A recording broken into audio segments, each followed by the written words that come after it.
Hey, how's it going, universe? Welcome to a very, very special edition of Hot Reacts Only. It's been a minute. Today we're going to be hot reacting to a hot react. This is something Profitt has wanted to do for a while. He wants to excoriate my hot react with his hot react. This is basically Inception 2. Yeah, I appreciate.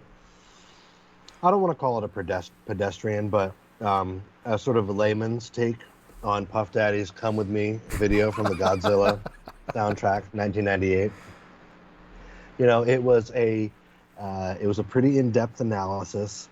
It was worth taking a look at, but I just think that it should go down in history with a few asterisks here. I gotcha. From somebody who is maybe or was a Puff Daddy aficionado. See, in 1998, Puff Daddy was at the absolute height of his popularity, as far as I was concerned. And I think you muse at one point in this video, who was this aimed at? Who was this aimed at? And it was aimed at 14-year-old Danny Profitt.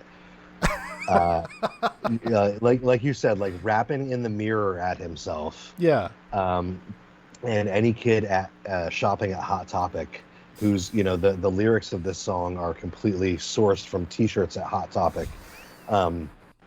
So anyway, I just wanted to go through your react, and for the most part, this video will probably just be your react, but we're going to be putting a few asterisks in here, and I'm going to be adding a little depth, a little color, a little history, so we know a little bit more about "Come With Me" with Puff Daddy from the 1998 Godzilla soundtrack. So we can just bury the hatchet here. I'm excited. Because you're going to do a real reaction. Yeah. Not Gonzo reacting, as I've called it. The Hot Reacts Only series, which is something I do need to get back to. Once I have some more time, I'm definitely going to. But it is a very misunderstood series.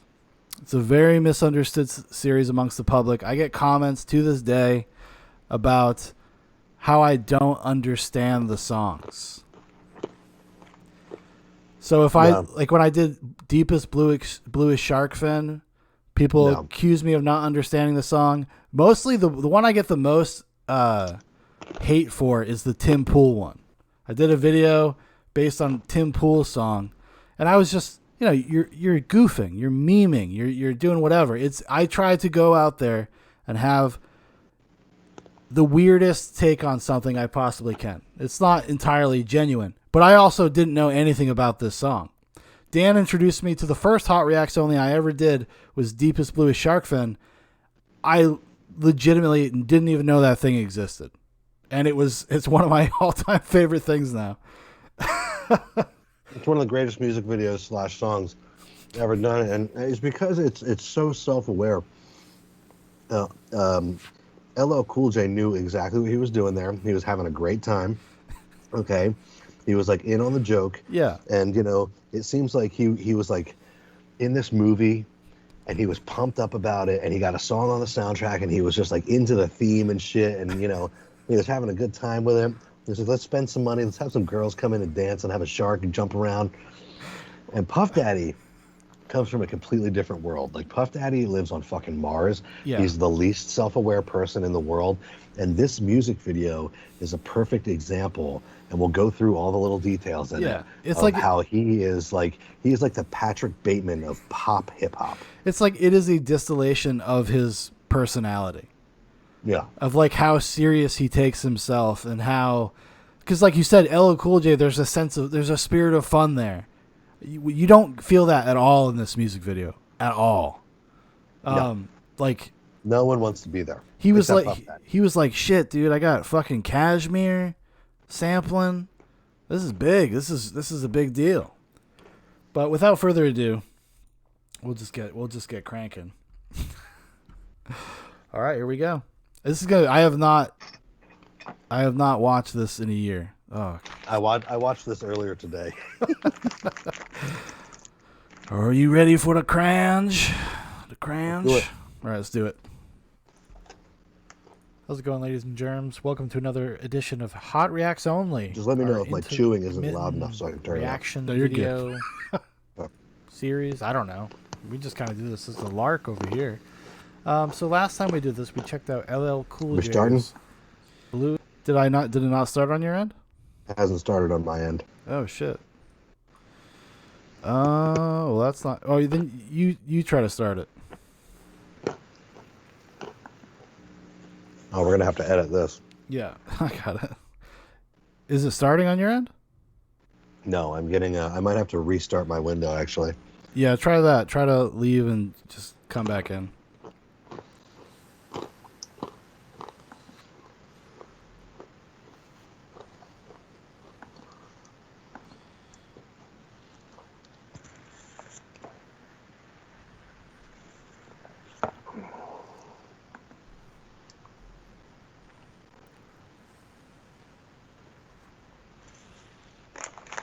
All right.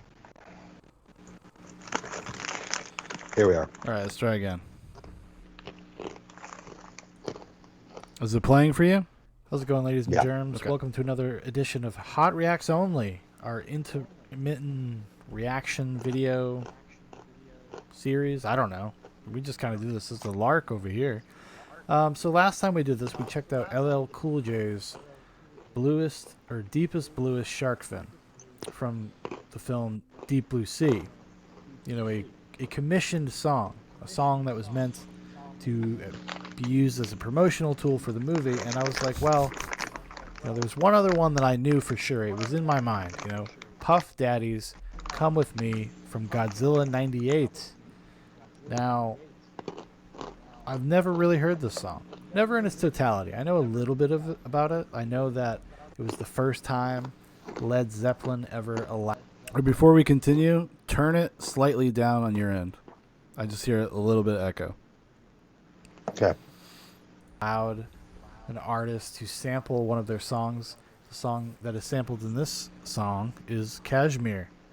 So let's just get right into it. Let's just start. Let's just do it. Never seen this video. This is the uncut version, I guess. The uncensored. Okay. Before we get started here, two things. First of all, other hits on the Godzilla soundtrack, which 14-year-old Danny Profitt had and listened to a lot. Yeah.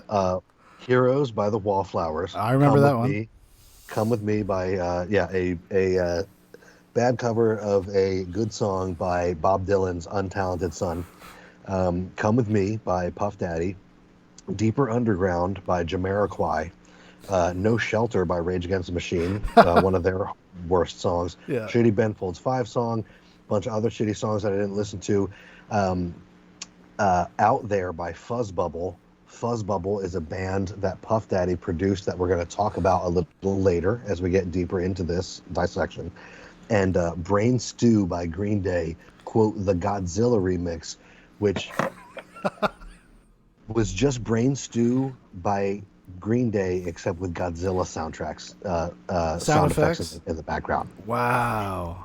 Now, in this version of the video that you're watching the unedited version, but what you should cut into this and edit through so we can get an example of it is the edited version of Come With Me, which includes Godzilla sounds being the bleep of Puff Daddy's naughty words. Oh, so no when way. Puff Daddy says a curse word, there's a Godzilla sound. God damn it. And when he says to Godzilla that he'll fucking bite you, instead of fucking, he says he'll flippin' bite you. So yeah, that was the sort of height of artistry that the Godzilla 98 soundtrack was like a Green Day song from 4 years ago with Godzilla sound noises on top of it, and then Puff Daddy saying I'll flip and bite you with Godzilla like blurting out these swear words in his fucking Hot Topic lyrics. So anyway, without further ado, here's the unedited version. Uncensored, long version. I'll see what we got here. Now, this is not just a music video, okay? This is an experience. This is a film, basically. Oh, my goodness. The subtext here is horrible because we know that Puff Daddy is the secret homosexual. Puff Daddy. As you're about to talk about here, because we know Puff Daddy is the secret homosexual. Mm-hmm. The subtext of this dream sequence is that it's a fucking nightmare, okay? And that he would rather wake up to He would rather wake up to a world with Godzilla stomping around than Then to fuck a actually chick, be. yeah. Yeah, Shaun exactly. P. Diddy Combs, whatever his name is nowadays. I don't know. Is he like a symbol now? Is he like some sort of Prince wannabe? Well, Tap as the cap. rumor goes, he's part of the underground uh, gay mafia in the hip hop community. So just so you know, so he maybe he's courting a woman in this video. Seems like that's probably what it's going to be, right? This is 1998.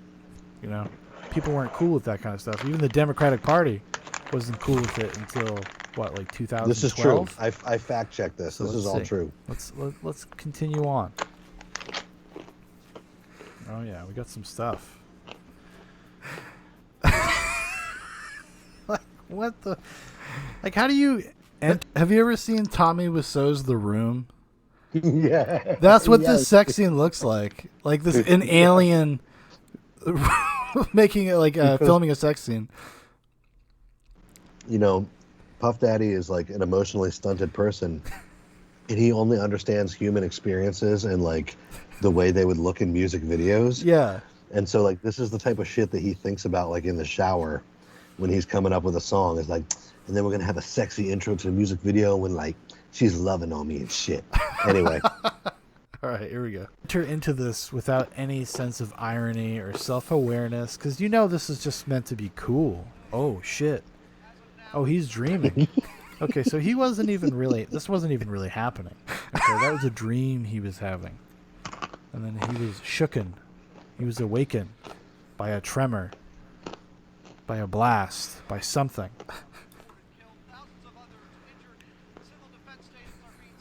Oh shit, he's like... It's the first thing he does he is watches turn the TV on. Harry Shearer.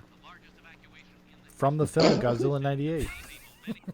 The first thing that he does when he wakes up from this dream is turns on the movie Godzilla 98.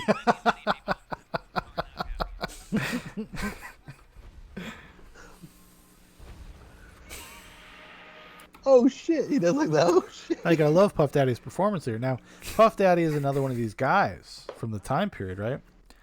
One of these rappers that was trying to transition over into being an actor, film career. And right there, what you just saw, those subtle reactions. I mean, who wouldn't be calling him? What agent wouldn't be trying to sign this guy? I love the action scene jump. Yeah. Some stunt man had Also, to where come in is and do this that for him. house? I mean, he's got columns in this house. Look at this. This is in New York City, where does he live next to Jeff? Like Saul Goodman columns. Yeah. Free Epstein? He might, actually. He might have. I feel like P. Diddy would roll like that. Or Puff Daddy, I'm sorry.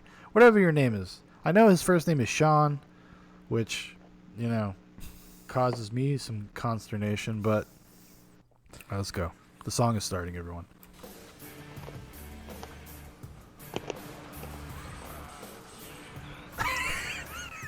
I used to get so psyched when this was starting on Total Request Live. See, I can imagine you just like getting pumped, like you actually have to stand up and you kind of strut like for a second. You gotta like pump your arms. Dude, I had this CD, like the Godzilla soundtrack, but also the CD single of "Come With Me" with like all the remixes, which also had a Fuzz Bubble track on it. I want to get a little bit more into Fuzz Bubble later. We'll get more into Fuzz Bubble later. All right. I love that it says Puff Daddy featuring Jimmy Page. I love that too. It's such a flex. Like this is all about Puff Daddy. Well, he's number one. It was a big deal. This is the thing that I remember the most at the time was that Led Zeppelin licensed a song. I think it's the first time they ever licensed any of their music. Because they were notorious for like not allowing people to put their songs in movies, et cetera, et cetera. And famously in Wayne's World, Wayne in the guitar shop is actually playing Stairway to Heaven. Mike Myers is playing the chord shapes for Stairway to Heaven, but they couldn't license the song. Yeah. So it's just like some random fucking notes. And it almost ruins one of the most classic scenes in a rock comedy movie. And he did it for fucking Puff Daddy. in a leather outfit, in a black leather suit. Oh, they must have like just pulled up to their doors with like dump trucks full of money. Like that's the only way. I mean, what is it? Jack Black, years and years later, when he did School of Rock, they got the rights to the Immigrant Song. It's like a moment in the movie, and they made a video with like all of the actors and the crowd that was at the end of the movie watching like the rock competition, begging Led Zeppelin to license the Immigrant Song to them. So even years later, they still weren't doing it. They still weren't allowing people to use their music, but they made an exception here, which is fucking wild. But yeah, he's warming us up, yeah, and he's like doing almost like this Yeah, the like a tough guy so affect. egregious. He's like, yeah, because he's ready for Godzilla. It's literally baby. like He's a ready for 14-year-old it, boy okay? looking in the mirror. This is like his battle cry. Like he's getting pumped. He's pumping himself up, not just for the song, but for having to deal with Gojira.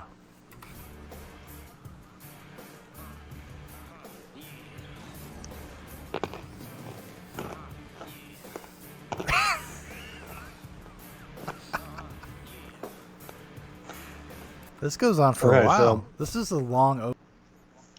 We noticed that, like this scene to me in particular lets me know that this takes place in a metaphysical realm, and we're going to understand more why later. We're going to see Puff Daddy's disconnect from reality within the narrative of this music video. Okay, so he's standing in his penthouse on the top floor of this building. Okay. Yeah. Keep that in mind as we move forward through the rest of this Oh scene. my god, I cannot believe that I did not pick that up. Oh my god, I know exactly what you're thinking. Opening. I mean, so this is 32 seconds, about 34 seconds of just yeah. As he's surveying. Okay, I just want to pause this to say that in your video, you're like 3 minutes into talking about a song that's been on for 32 seconds. Yeah. So we're like 7 or 10 minutes into, God, the Inception is going to kill surveying me. the in this. damage of his Jeffrey Epstein adjacent high-rise loft apartment.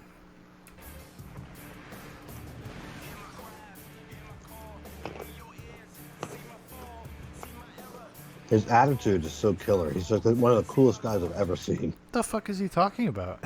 He's like doing this self-reflection about his life. I guess, if there was a giant lizard monster, some irradiated creature This is a hot crashing take. through where I This live, is a maybe hot it take. would cause me to like pause for reflection for a moment, right? I think about the man that I was. Is it bad that I'm laughing at my own material? It's good. It's a hot take, I'm telling you. It's not far from where I'm at. Inventory. Who am I? What am I going to do? What have I become? Maybe this song is pretty deep.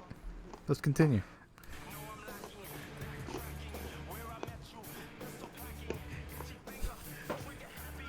What is he talking about?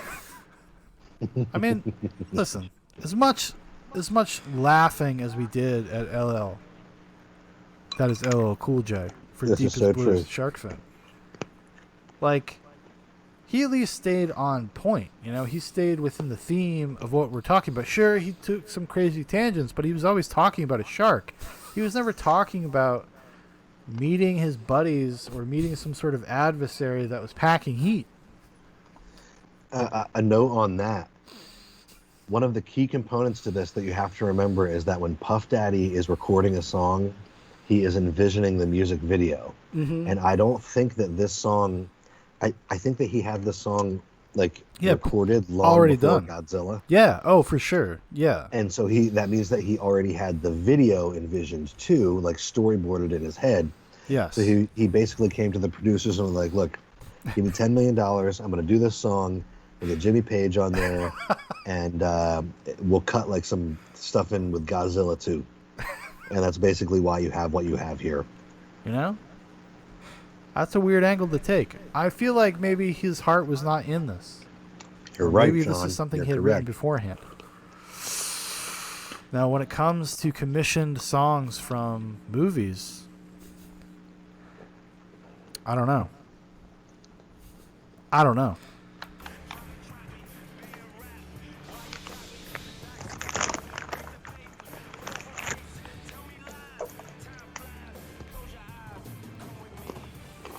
See, this is this whole thing. Like he's okay. This would be more appropriate if it was like a commissioned song for like a Die Hard movie, not a Godzilla movie. I mean, he's basically describing a situation that would be more akin to something John McClane would experience.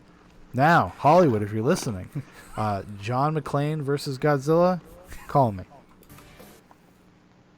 Also, I think a much better music video would have been like Godzilla comically chasing Puff Daddy through the streets of New York. And him shooting at him?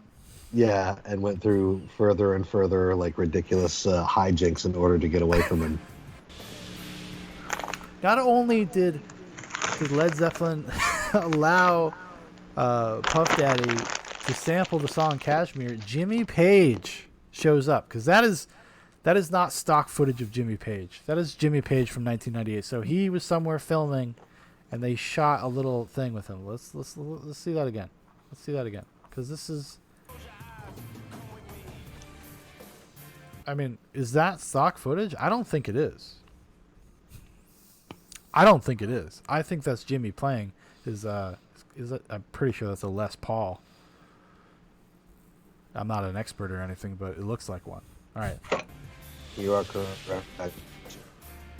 And also, why wouldn't you just use like footage of jets from the film? Because that's really not great footage. You know, that's really bad special effects. Looks like a picture, like a 2D picture that they grafted on. Why wouldn't you use? And like did some. Why wouldn't you use footage of jets from the film? Because you're Puff Daddy and you're like, hey man, they gotta fly by my real apartment in Tribeca. You know what I'm saying? Yeah. Sort of weird animation thing. I mean, well, credit where credit's due for ambition, though, right? This is 1998 after all. Puff Daddy is the live incarnation of Gutter Man. What but the actually fuck? Black.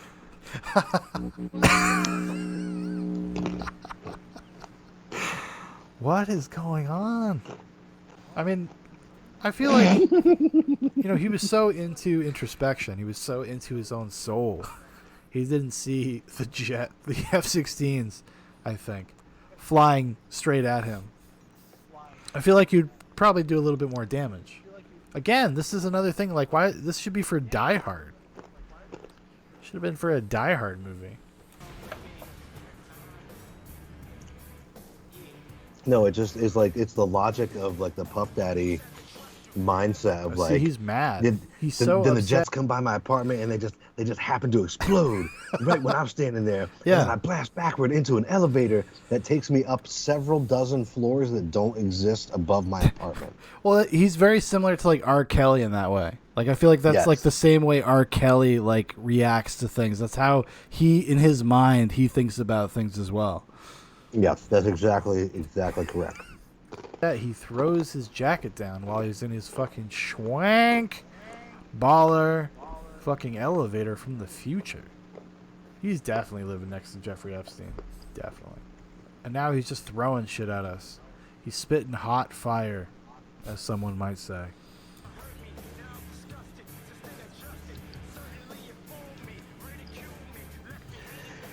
I think there's some truth here to what you say about how Puff Daddy dies. We see him have kind of a Gandalf the White moment. Yeah. Where, he goes through this obviously sort of psychedelic transcendent experience where he's going through this elevator through sort of time and space that doesn't exist. Yeah. And then he shoots out the top and explodes into doves. And then turns into like this white-robed form of himself that is sort of perfected, his personified image. Yeah. He self-actualizes because he can't defeat Godzilla as a mortal man. So he's been sent back at the turn of the tide, basically. So anyway. That is, ladies and gentlemen, that is the hot react right there. Is he talking about like his mother? Like who left me alone? This is he's spitting a lot more lyrics out than LL was. LL was nice and slow. I could kind of comprehend it because we're gonna have to go back now. Now we got to hear a little bit what he's saying. Let's just watch this whole scenario play out. Oh, it just blew up as it was going by. My apologies, P. Diddy. Okay, so he's upset.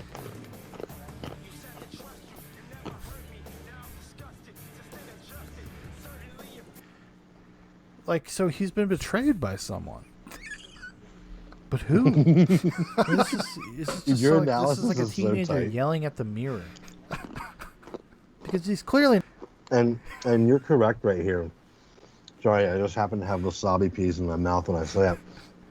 This is exactly like a teenager yelling at a mirror, because all of the lyrics for this song Yeah. were like Puff Daddy like hired focus groups that like worked for the marketing for like Hot Topic. It was like, all right, so tell me what white kids from like between the ages of 13 and 19 are listening to and saying right now. And he took like 160 phrases and got a focus group to like basically sieve it down to the lyrics of this song. Mm-hmm. And that's how you got the lyrics of this song. Because he's clearly not talking about Godzilla. Godzilla was not being like, yo, I'm a good guy, you can trust me. Listen, I got some problems, I got these rage issues, but overall, I'm pretty cool, you know? I don't think so.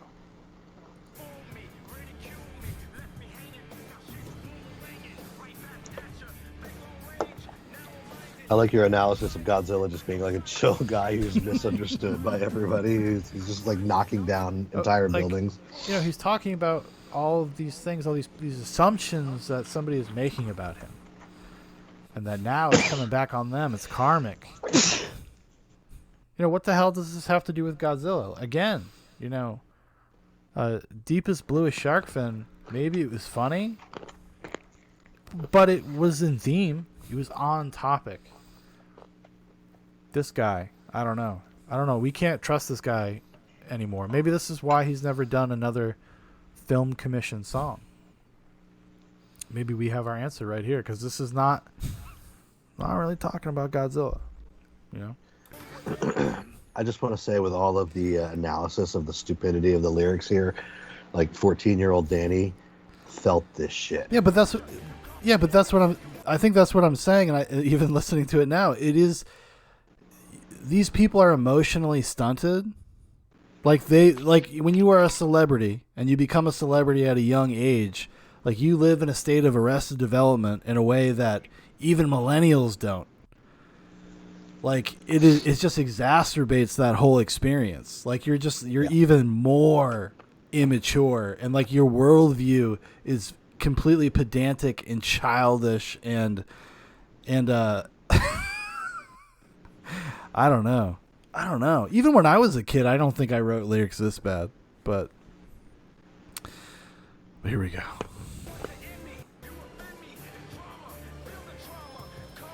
And also, how many floors does this building have? Does this go up to 100?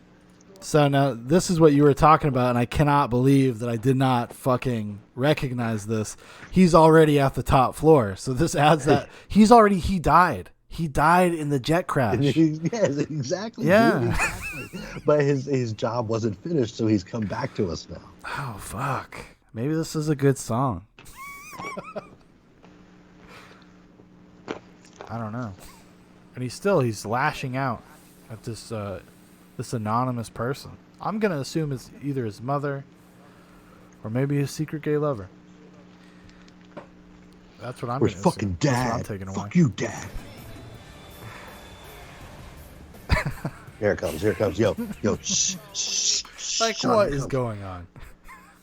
What is going? Like, even if you were to say like, hey, listen, we got to direct this music video. We're gonna tie it in with this Godzilla movie. Like, this is the concept, and everybody signs off on it. Everybody's like, yeah, Godzilla comes, jet blows up. First of all, you got to get a union guy down here. I mean, you got these elevators. They're going up so fast, they burst through the top of the floor, and then Puff Daddy comes out and turns into a bunch of doves. I mean, that wasn't a Jet blows up. You get blown into an elevator, and that elevator goes up into the sky. This is Bill and Ted. Holy shit! Oh my god! Oh my god! So he's self-actualized. So he's come to to terms with who he is as a man. After kind of taking inventory, maybe he thought he was going to die. He's soul searching. Okay, now he's elevated himself to the highest of heights, and he's turned into a flock of what looks like doves. I'm assuming this is some sort of religious thing. You're absolutely correct. He's self-actualized. He's become an enlightened one. And what is the symbol of kind of peace and knowledge and whatnot? I mean, it's even evident in the lyrics when he says, he cries tears of sorrow, he dies. I guess it's the dove, right?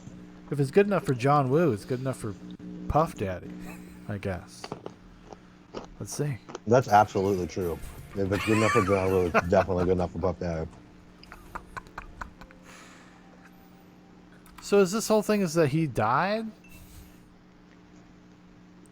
Because now he's all in white, and I'm going to assume that means he's dead. He's an angel now? I am Puff Is Daddy this a the tie-in White. for also City of Angels? Didn't that come out around the same time? You know, that Nicolas Cage, Meg Ryan film?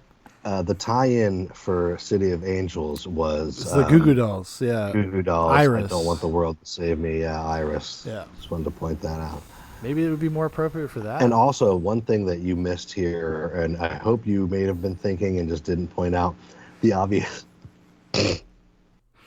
the obvious Sam Rothstein at the beginning of Casino Yeah. bit that Puff Daddy Appropriate is for doing that. right here. Yeah. I'm straining to see the Godzilla connection here. We're 3 minutes in, about 2 minutes into the actual song. So we'll see. You're not going to see it ever. Oh. Don't you You love, love it someone, like when you gotta trust rappers them. try to like hold a tune? Like, you know, like actually do some real singing. All I can think of that song is that song You Say She's Just a Friend. Baby, I know what I need. Yes. Actually, he You know just what I'm saying? died. That song that guy died like the other day. Biz Marquee. Yeah, he died. man. 2 days ago, yeah. Oh, man. Rest in peace. Rest in power. Sing on the stoop.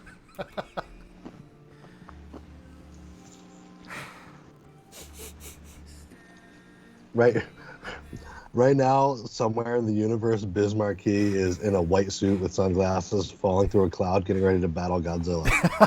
Don't worry about it. Prophetic.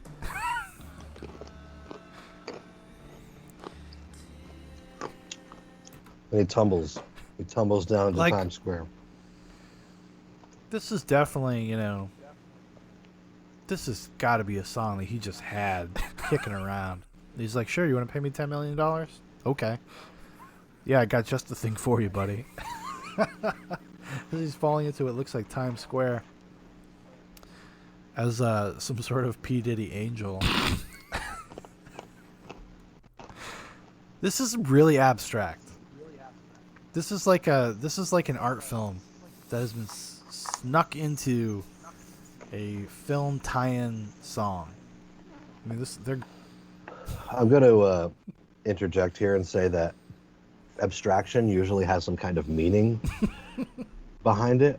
I think bipolar and completely fucking narcissistic is the word that you're looking for. I mean, they're going for it here, guys. This is not just a music video. This is a film. Okay? This is like a Gaspar Noé type film. You should check out the movie Enter the Void. It's just like that. It's exactly like that. Then he comes down on the wire. I know. Honestly, dude. Honestly, even now, I'm a little high and a little drunk, but like, kind of gets me a little pumped when I hear that. Now that I've heard it again, like it's in my brain. The worm is in there. Yeah, I mean, the genesis of this is that this was a song that was like chronically stuck in my head when I was going crazy last year, and I was like bugging you about it, I think. And that's the whole thing about Puff Daddy and his whole deal is that, yeah, it gets stuck in your head because it's already a good song. Someone else already wrote that song. Yeah. And then he comes in and puts in like contemporary production on top of it and starts going like, yeah, and you're just like, okay, all right, I'm here with you, Puff. What do you need? But it's crazy because, like, if you think back, like, that was, like, the vast majority of, like, pop rap music of the era. It was all of, like, grunts and just fronting and no substance to anything. Like this is it all starts in like 95, 96. Like this kind of stuff. Like the commercialization, I guess, of hip hop is really when it starts in earnest here. I would argue that it actually probably starts like back in '86 when our friends NWA. Okay. And no, I wouldn't say that. I would say, well, hey, listen, I would say that our friend Jerry Heller would probably be more to blame for the marketing and the way things were handled than NWA. You don't think it's NWA? You don't think it's what Funky Jeff and the Fresh Prince or whatever? Parents just don't understand. Like, no, that came from Philly, but Will Smith also is part of that club that Puff Daddy is part of, isn't he? That's what they say. That's what I mean. Jada seems like a monstrous beard. Jada seems like a really nice girl, and I think that for legal reasons we should plow ahead. Oh man, now he's with like is this like an angel band? Amidst the destruction, all of these lost souls. This is a hot take right here. This is a great take. Godzilla has taken down. They've lost their lives in the wake of the destruction of Godzilla, and now they've come together to form this pimpin' Puff Daddy angel band. Yep, these are the souls lost to Godzilla.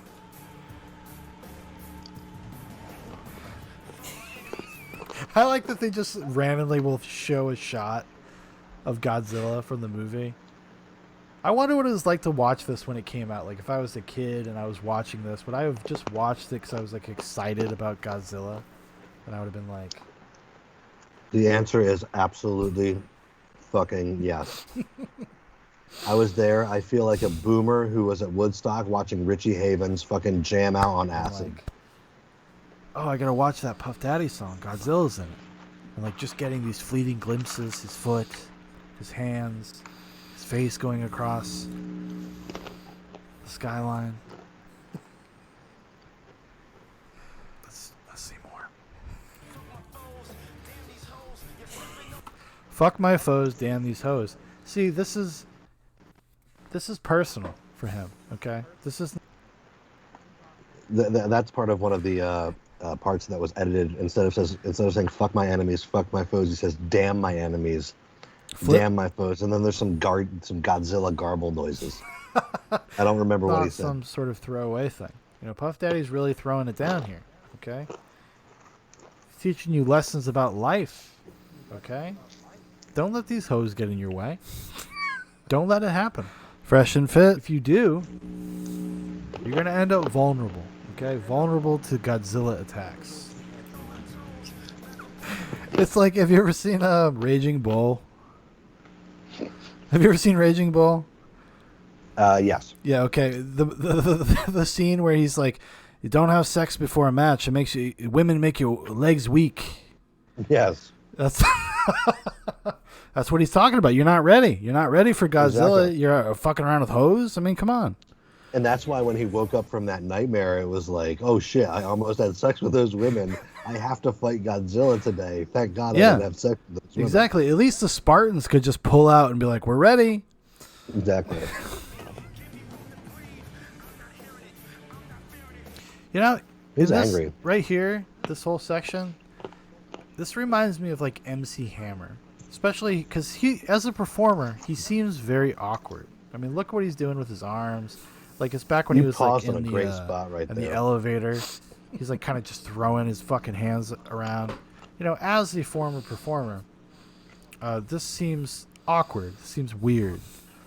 I've always envied the rapper, from a performance standpoint. But you're correct here. Like Puff Daddy, at least some rappers go on stage and they're charismatic and everything. Puff Daddy is a goofy motherfucker. No, he's like an alien. He's like an alien. Yeah.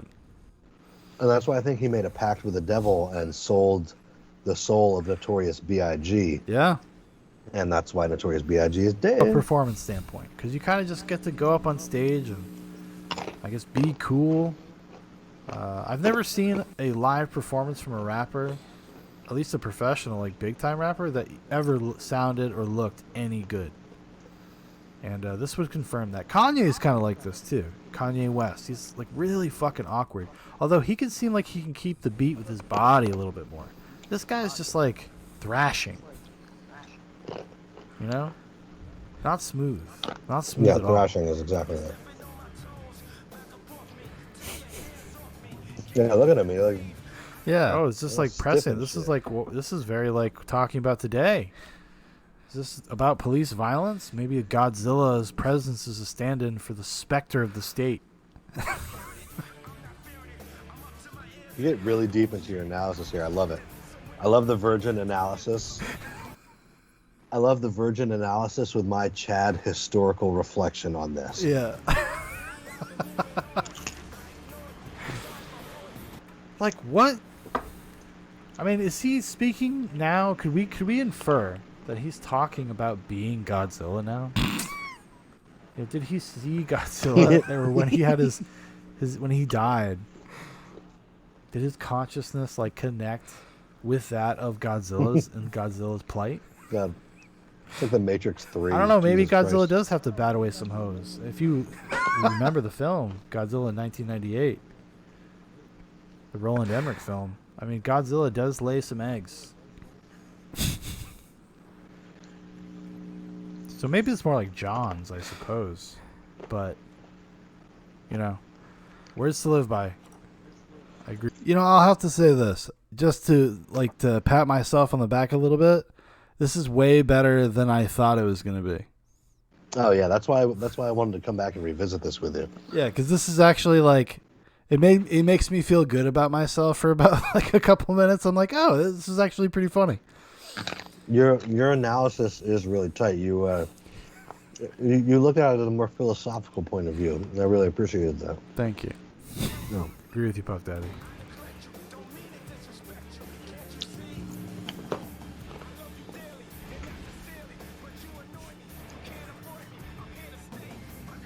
It's just such bombast. It's wonderful. Yeah, it's crazy.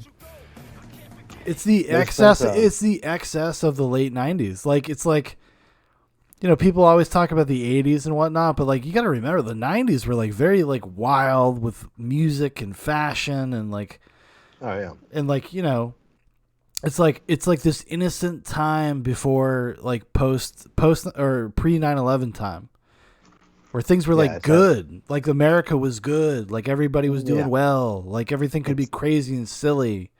Yeah, it's that time like when America stepped outside of history, when our biggest fear in life was that The Simpsons wasn't going to be funny this week. This music video is a perfect example of that. It's at the absolute height of that, where you can look at this scene, not even the cost of the price tag for this complete music video, just the price tag of the scene that we're watching is more money than you and I will ever see in one place at one time. Mm-hmm. And it is pissed away on a video where Puff Daddy can believe that he looks cool, like Emperor's, like the King's Naked Emperor's New Clothes type shit. Yeah. Puff Daddy can play pretend like he's a cool guy because some rich record producer bankrolled him to make kids like not pay attention to what was going on with like what Bill Clinton. Like slaughtering people in Yugoslavia or whatever was going on in the 90s. Yeah. And, you know, and we could drink Ecto Cooler and watch this and play N64 Goldeneye and everything was so awesome. Yeah. And then we got like kind of a, like, you know, because I guess the good thing about, I suppose, like Republican administrations is that everybody hates them. So everybody pays attention. But as soon as like Obama came in, it was a similar thing. We went back to this really excessive cultural stuff in a weird way, like to distract people from like what was actually going on. It's interesting. Yeah, and now you have that girl's on Pfizer. Oh my God, those are infinite. Those are infinite. I could watch those for 6 hours if I wanted to. I don't want to. I could watch you live streaming those for 6 hours. I was just like slowly go insane, just get drunker and higher, and just like fucking just like devolve into a puddle. I'm just throwing lemons at you, throwing lemons. Yeah, maybe I should do. Maybe I should. Next time I do a movie night, watch the new Space Jam. Oh yeah, big time. Some of the most erratic editing, like the editors were like, "How the fuck are we gonna fit footage in from goddamn Godzilla in this fucking music video?" Exactly. They're like, well, this part's intense, so we'll cut into Godzilla being shot at, fucking jets coming down. Yeah, but what is he saying? What is Puff saying? Oh, I don't know. He's talking about his fucking mom or something. I don't know. But listen, this is where the music picks up. So it's like if a computer, if an algorithm or some sort of AI had to like match footage to a beat. Yes, exactly. This is what would be produced. This is very erratic, and I know, back in the day, MTV, especially in the '90s, criticized for this kind of ADD editing style that was developed, creeped its way into filmmaking because a lot of music video directors became filmmakers. And this is all over this thing. This is a harbinger of your doom. There was a time in the late 90s and early 2000s where it was every 2 seconds you needed to cut. They would do that with every popular movie. So if you go back and like watch the old, you remember the Charlie's Angels movie from the early 2000s? Yeah. Every 2 seconds there's a cut. That's horrid. Every 2 seconds. It's crazy. I was just like watching it one night. It was on Netflix. Watched it while I went to bed, and I remember that. So I just started counting, and I just started counting, which is I know it's a very weird autistic thing to do, but like I just started counting. I was like 1, 2, cut. 1, 2, cut. Like it is crazy how pervasive that stuff was back in the day. Let's continue.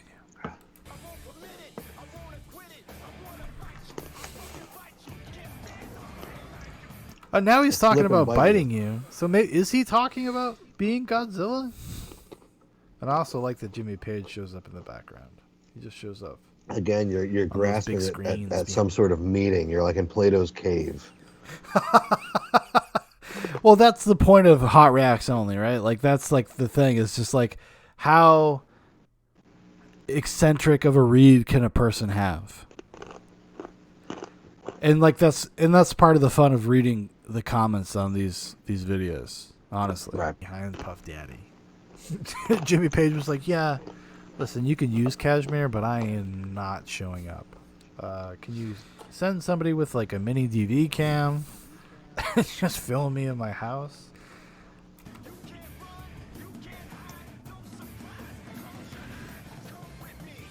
Nice. Oh, that was awesome. The pirouettes. Yeah, the pirouettes. And then Godzilla like chomped that helicopter. Is awesome. Oh, look, Bad Boy Records, Shaun John, Jimmy Page. This is fucking so crazy. Embarrassing. It's crazy just kind of like how incoherent it is. Like, again, referring back to the deepest, bluest shark fin, like, that was a weird song, a weird music video, but I understood, like, the etymology of it. I understood where it was coming from. This is just like a hodgepodge of nonsense of being like, yeah, we got these kind of ideas, these disparate notions. The etymology. And we're just going to cram them. Hey, man, we go deep, We use those $5 words. Them together into a song, into a music video. And Puffy's just doing whatever he's doing. I don't know. Just fucking whatever.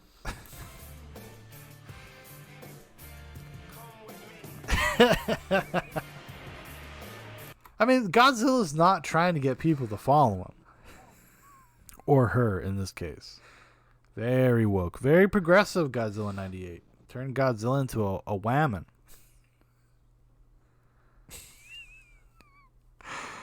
And he's trying to get these followers. He's like Moses trying to bring people out of some sort of emotional enslavement. trying to liberate these people, these emotional people that have been wronged by lovers and whatnot. He's like, you gotta rise Godzilla. above People have been wronged the by circumstances of your life before Godzilla comes and gets you. He's gonna get your ass. Well, I think that's a fair. I think that, in the context of the music video, understanding that definitely not written for this movie. It is about inventory of your life. that is Puff Daddy's point. And Puff Daddy took an inventory of his life, and like Dennis Hopper in the movie Speed, you know what he found? A cheap gold watch. That's all they gave him.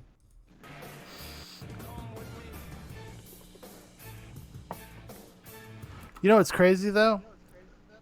Just because it's Kashmir, like I am kind of enjoying just like sonically the song.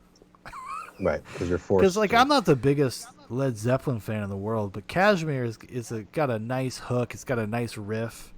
I like the structure of Kashmir. You're held captive. So it is kind of pleasing to hear that part of it, but it is also there's a dissonance between what Puffy's doing, this music video, and the song, the samples that he's using. It's a little weird. That was his version of the singer of Led Zeppelin. Oh my God, name is escaping me.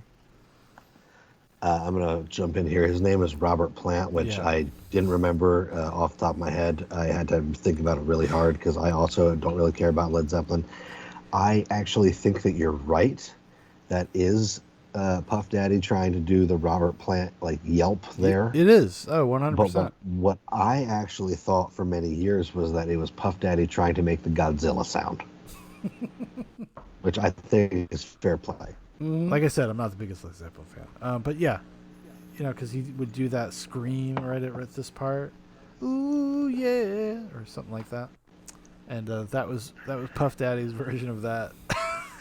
I like, hey, he went for it. I guess credit where credit's due. He tried. He did. This whole thing is like is one of very these live things when at Pompeii. if a child showed you this, it's like when a child comes up to you with like a painting of you made of macaroni and watercolors or like Crayola paints, and you're like, wow, that's awesome. That's like must have been what the producers were like. They're like, wow, that's great. Let's put it on the fridge. Good job, Puff Daddy. Let's put it on Total Request Live. See, not only did they show him ripping the jacket off, he did it twice. They double shot that like an action movie when they do a punch. They show you like the hit twice to show you the impact of it.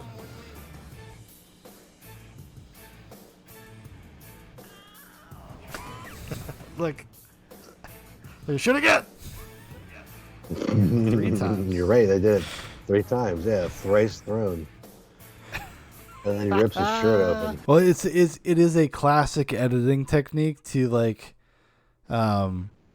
import intensity. Like if you really want to feel something, you want to feel the hit. They learned back in like the 60s and 70s, like the Japanese and Chinese when they were doing their like kung fu movies. They learned that like you show the hit twice and people don't even perceive it. A little bit more obvious there, but yeah. Oh, I like how he got that chest showing. There's smoke machines. There's a fan. Now Puff Daddy is in his element. Like, see, he seemed a little awkward before, but now he's like in his performer's element. You know.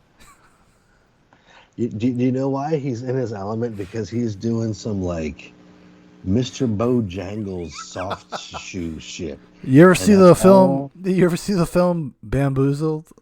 Yes, that is exactly what Puff Daddy is. He is a character, like hopping around on stage, just cooning for the white teenagers. Kind of, yeah. That's why he looks so comfortable right now in this particular shot, Shaun, because he's just doing some soft shoe. He's doing a mammy dance. Yeah, he's here to win it, kids.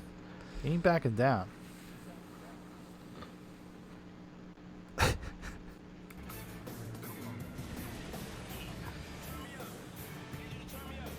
I love that. I love that. The rap cliche. Yo, I can't hear my snare in my headphones. Turn me up. Turn it up. Turn it up.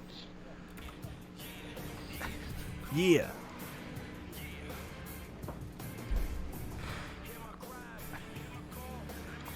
See, you're getting into it. You can't help but feel it. You can't. You can't. Godzilla's stomping around. We're all into it. There's explosions. Matthew Broderick is like, what is dude, the you, fuck you is went he to that talking way. about? I mean, I guess it's this cry to the people that have been mistreated. Is that what he's talking about? And they've decided to show you this message through the prism of Godzilla '98. Like he's trying to like and put it on a provide lunchbox. some sort of rallying cry for the mistreated. Like it's not fun enough, you know what I'm saying? Like they should have hired LL because he would have sang a song about being fucking Godzilla. That would have been so awesome. And he would have sampled Kashmir too. But come to your town, destroy it all. You know? Something like that. That's just off the top of my head, everybody, ladies and gentlemen. That's just That would have been fire, actually. Like LL doing a really super self-aware version of this exact song. Yeah. He would have done the music video where Godzilla chased him around and he had to get in like taxi cabs that got destroyed and on a subway car, and then at the end he gets like a big bazooka. Yeah. But you know what? Yeah. Puff Daddy deals with Godzilla in this video. We'll get to it, but he has like a very like fedora neckbeard Sigma male grind set. Yeah. He does like the Sigma male thing at the end of this. We'll get into the analysis, but I just want to say that he defeats Godzilla in a way that only the rarest type of male can do. Only the top. Only the creme de creme. Just off the top That's of the noggin. I mean, I'm sure you give me 10 minutes, I could probably come up with something better.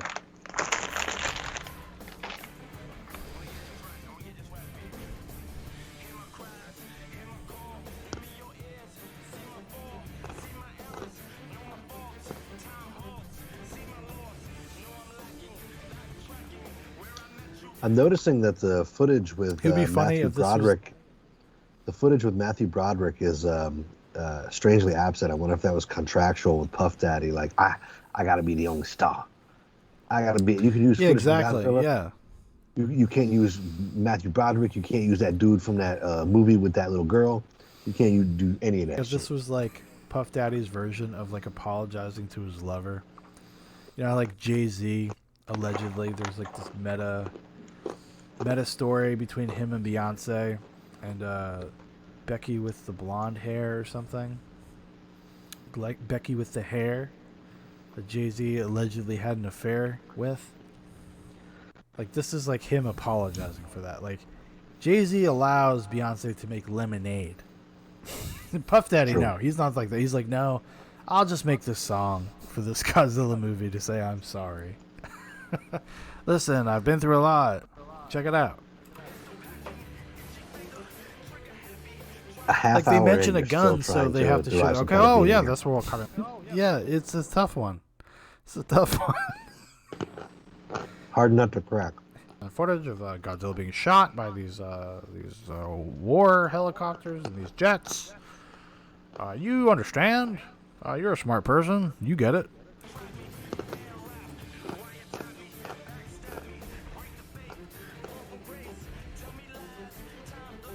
Like he's wigging out. He's like getting some personal demons out of him. He's like all I can think of, it sounds horrible. But I really wish there was a version of this music video starring Peanut Arbuckle. If you don't know who Peanut Arbuckle is, just look it up yourself because I'm not going to take the time to tell you. It's already Peanut starring Arbuckle. him. It's already starring him, Shaun. Could you imagine? Can you imagine? I feel like he could do this song, and it would be fucking hilarious. He'd be like, "Oh," it'd be great.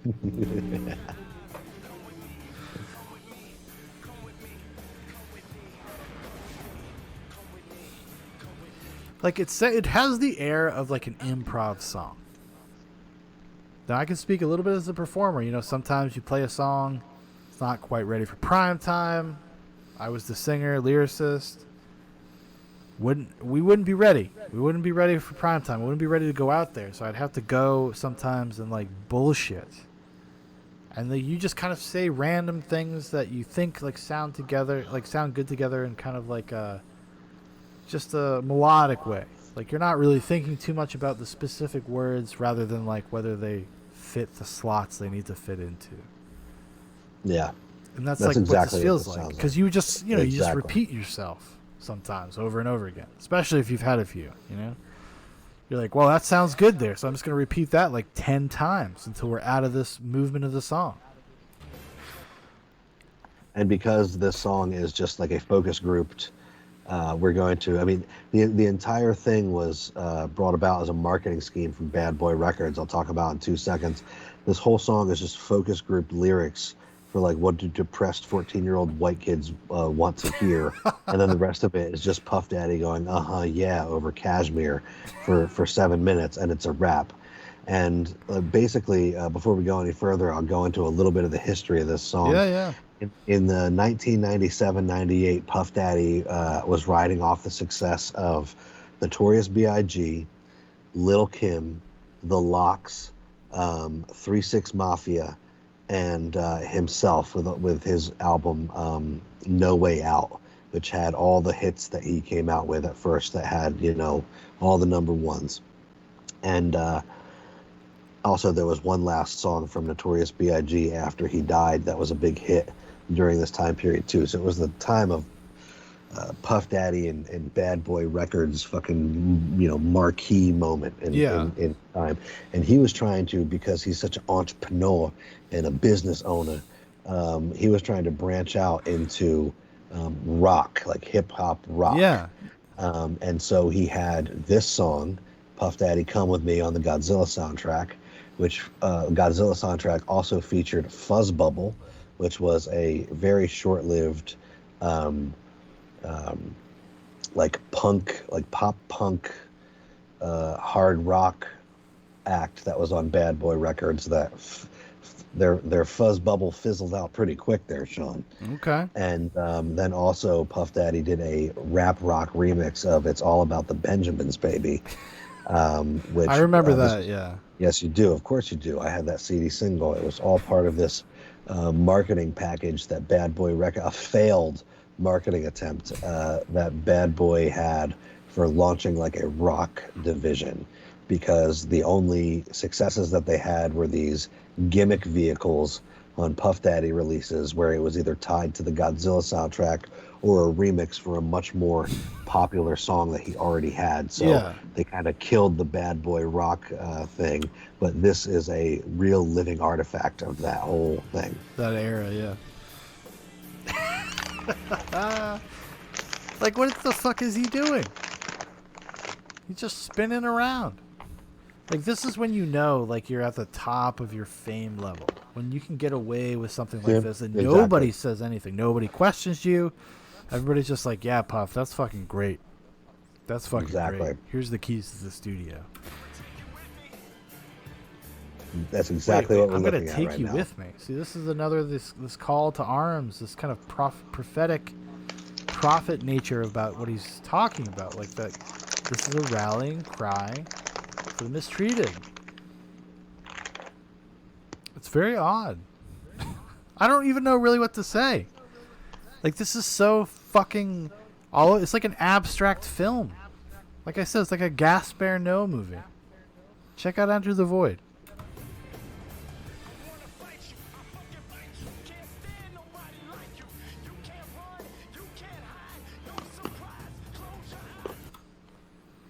He's definitely talking about his mom. Well, let's just be real, folks. He's talking about his fucking mom. He ain't talking about Godzilla. Very Freudian analysis. Maybe when he read the script for Godzilla and he found out that Godzilla was a woman, was a female Godzilla. Like, it's not a woman, but a female Godzilla. He was like, oh shit, dog, that's like my mom. No, actually, I think that this song is written from the perspective of the little baby Godzilla. that hatches out of the egg in the very last scene and like snaps at the camera. Yeah.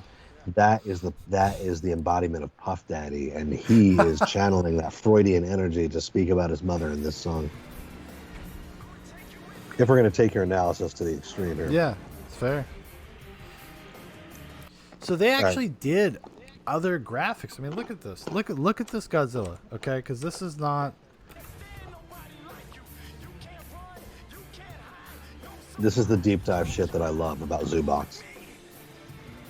Like that's from the movie. That's from the movie. This is not from the movie. That is not from the movie. That is not movie quality. That's that eagle eye. I honestly, I don't even know, Dan. I don't even know why I know that.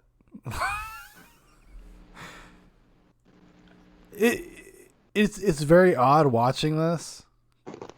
I have not watched this in a year, so it's very weird.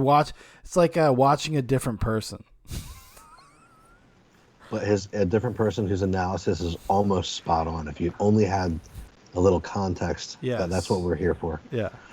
So they actually created new shots for this music video.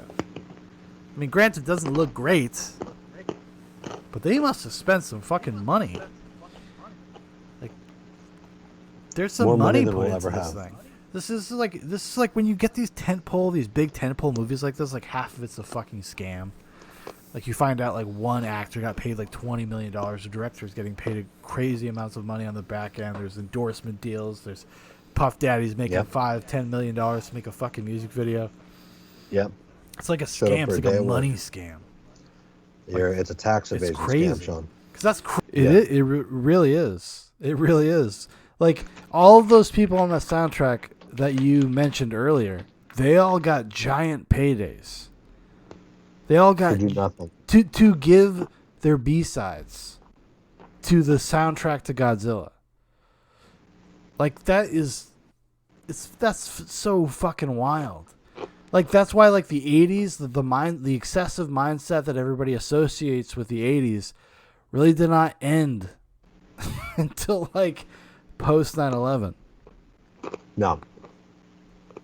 Crazy that they would have made a shot of Godzilla for this music video that is at best tangentially related. At best. Like this is not even a tone piece for Godzilla. But wonders never cease.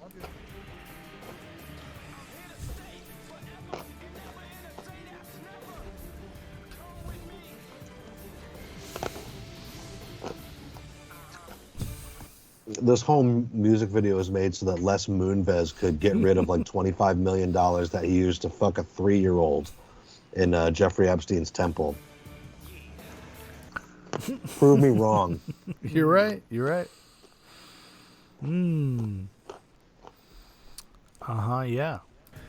You're even past Sean agrees. But look at what's about to happen, Sean.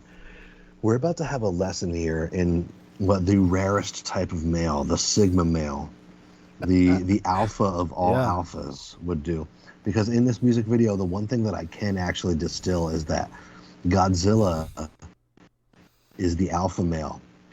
The American military is all the beta males chasing him around trying to stop him instantly. Mm-hmm. But Puff Daddy is the Sigma male, and he's got the grind set. Well, he's like the guy at Tiananmen Square. He's like standing in front of the tank. Then you'll see what he does. I don't want to spoil it. It's also a very thin song because he kind of like there's not a lot of lyrics in this song. Now, if I can say anything about that deepest bluest shark fin, it's like what 4 minutes long, but there was way more actual like lyrics. Like this, he's repeating the same things quite a bit. And look at this. Now he's coming face to face with the creature, with his own inner demons, with his past. And what's he going to do, Sean? But he's escaped. Is he going to wage telling war everybody like a beta? Commit suicide. Follow me. No.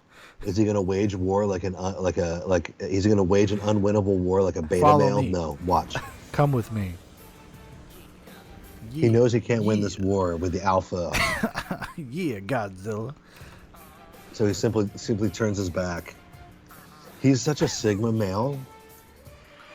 He's so cool, yeah. He doesn't even care that the music video is already over and the advertisements for the next video are already playing. It's the inevitability of the consequence, and he's owned it, and he's gonna go out on his own terms. And you know what? Godzilla, seeing him make this move, falls completely impotent.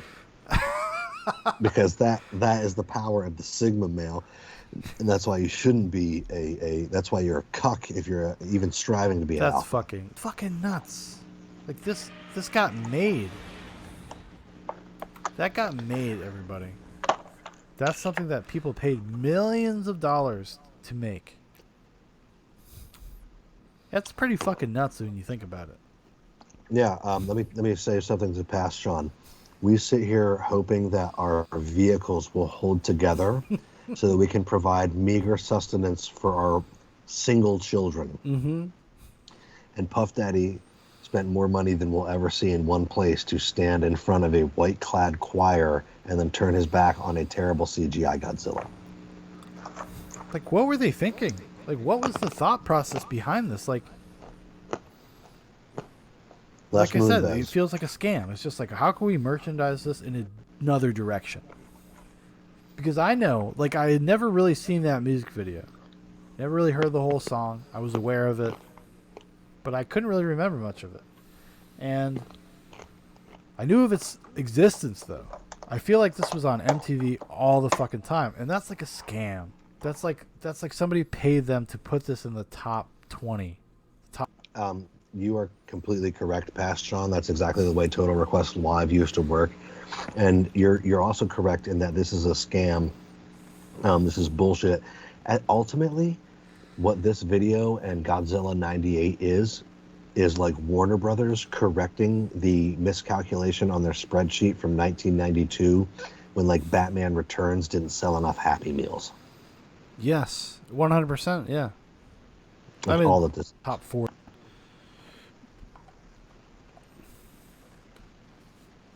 Oh, if that was on TRL more than for 1 week.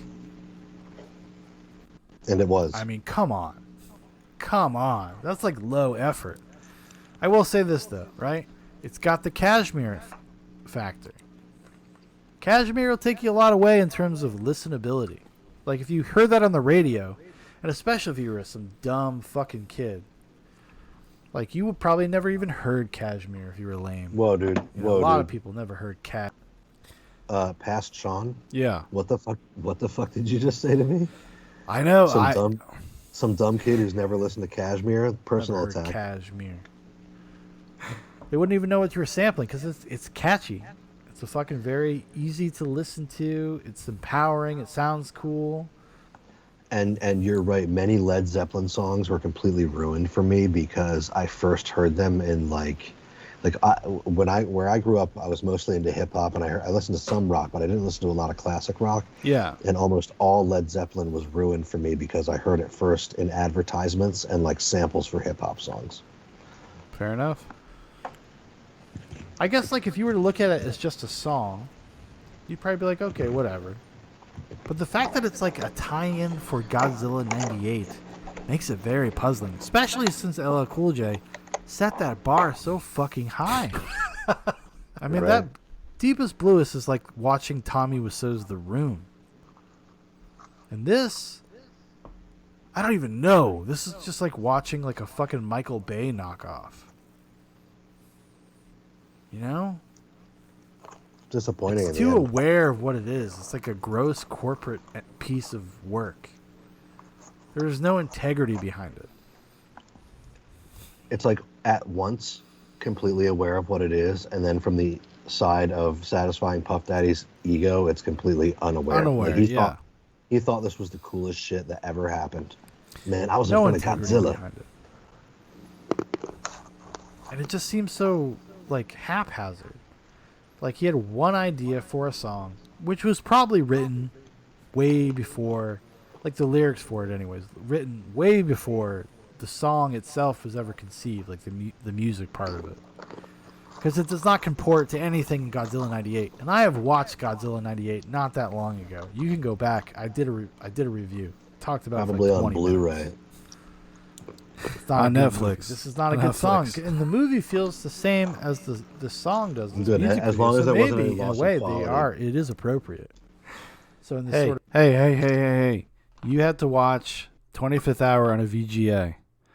You sent me a message and you said this is like what it would be like for Shaun to be in hell. So you saw it. Yeah.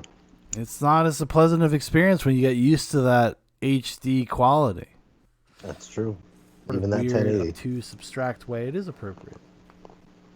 But I'm telling you, not your best, Shaun. Not your best. All right, everybody. Well, that was this episode. Well, that's about that then. That is one of your best. That was one of your best episodes. I love that episode. It was not bad. Like, honestly, like, pleasantly surprised. I thought that was going to be way more cringe for me. And I thought I acquitted myself fairly well. All things considered.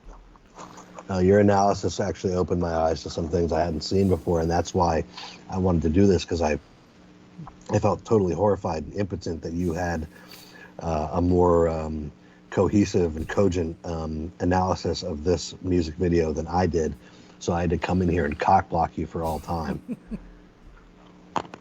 You probably had like a real analysis though, like because you understood it in a way that like I never could, and never would intend to do, in that format. Like you actually like have an investment in it personally, in a way that like I do not. Yeah, I fell victim to Puff Daddy and the Bad Boy Records crew for several years. I did not. See, I like that was I guess the benefit of the cloistered Catholic kid thing that I went through for a long time. MTV was verboten. I used to have as a kid. So my parents bought my younger siblings. I'm the oldest of 5 kids, but they bought my younger siblings an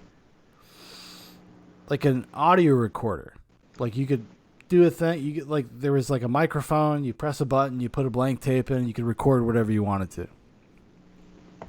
So when my parents would go away, when they would like make me watch my siblings, I would watch bad TV that I wasn't allowed to watch, and I would hold that fucking microphone and the button up to the speaker of the TV and record shows. Like I had I had a bunch of Beavis and Butthead, I had a bunch of music videos, and when I would go to bed at night, I would listen to them. Yeah, man. Like that was like, I'm not even shitting you. Like I would have that tape full of Beavis and Butthead episodes. Oh. And I would just like have it next to my ear in bed at night. Everybody, and like this is probably why I have problems sleeping, insomnia and whatnot. I would just be up all night, just listening to the same 4 episodes of Beavis and Butthead over and over again. Dude, you don't even need to tell me, because you know what? When I was in like 4th grade, do you know what movie I had taped on audio cassette tape so I could listen to it in my headphones? What?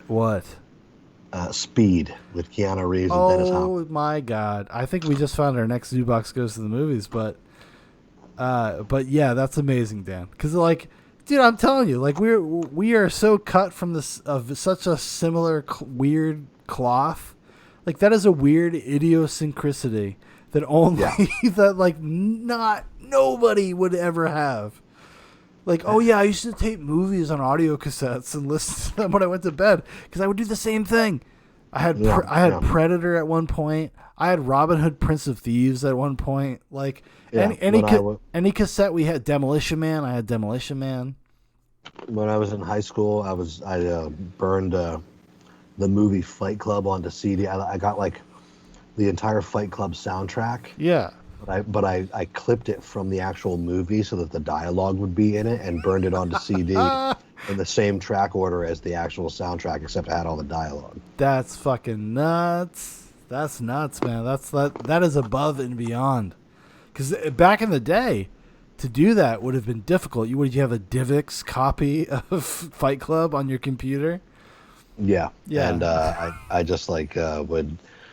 dude, I used to, when I was in high school, I used to like make beats by like chopping up in Gold Wave. I'd take like beats of other songs and like chop out the snare drum and then like put in a kick drum and like actually copy, cut, and paste as if I was doing it like they used to do tape back in the day. Yeah. And I got so proficient with it that like cutting up big chunks of the movie Fight Club, super easy. All you do is take a 5-minute recording of the movie, pull it out, put it in, equalize the sound, and save it as an audio file, and then arrange them on a CD, and boom, you got it. Hell yeah! Wow, I didn't know that. That is a weird that is a weird thing that we have in common. Yeah. Yeah. Necromancer Z once again. I know. It's so bizarre. It just makes me laugh. It's crazy. I think if we had actually had like real conversations when we were kids, yeah, probably would have been much better friends when we were kids. Absolutely. I won't be surprised if during one of these Hot Reacts only videos you get a text from the past from Kylisi, then I get all jealous about it. Well, I guess that could happen. For the audience at home, that's a callback to the Yahoo's Trip to the Future episode. Check it out on Zoobox. Check it out. You know, we have actually had some converts. We've had some converts. People actually went and paid money for that thing because of that episode. I've gotten messages. So I think we did good. I think we did about as much as you could do for a Sam Hyde fan. Yeah, only 4.5 hours or whatever of talking about fucking John's trip to the future. I'll tell you what, that was the most nightmarish edit I've ever done. Like the way that it is a raw audio file and then having to go find specific clips. Yes. Was a nightmare. I figured out the math between how fast Sam Hyde spoke and the words in the PDF version. That's how crazy I had to get. Yeah, it's deep. Yeah. It was like almost drove me insane. Yeah. But anyways, thank you so much everybody for checking this hot react of a hot react only. And Dan, thanks for doing it with me. Like, honestly, it was a weird ego boost. I got a little bit of an ego boost from that. I was like, I'm glad you did. That was not that bad. No, I wanted you to actually react to the react because you brought up some salient issues there.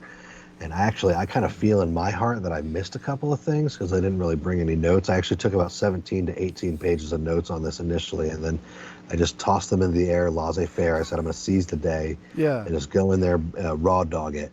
So what I think we'll probably need to do in the future is do another hot react only to this hot react where I come back and interject even more things into the narrative. Dude, next year. We'll mark it on your calendar. Every year we'll go and do a hot react to the last hot react of Puff Daddy's Come With Me. Right. It'll get progressively longer until it's actually so long that you can't physically watch it in one lifetime. Exactly.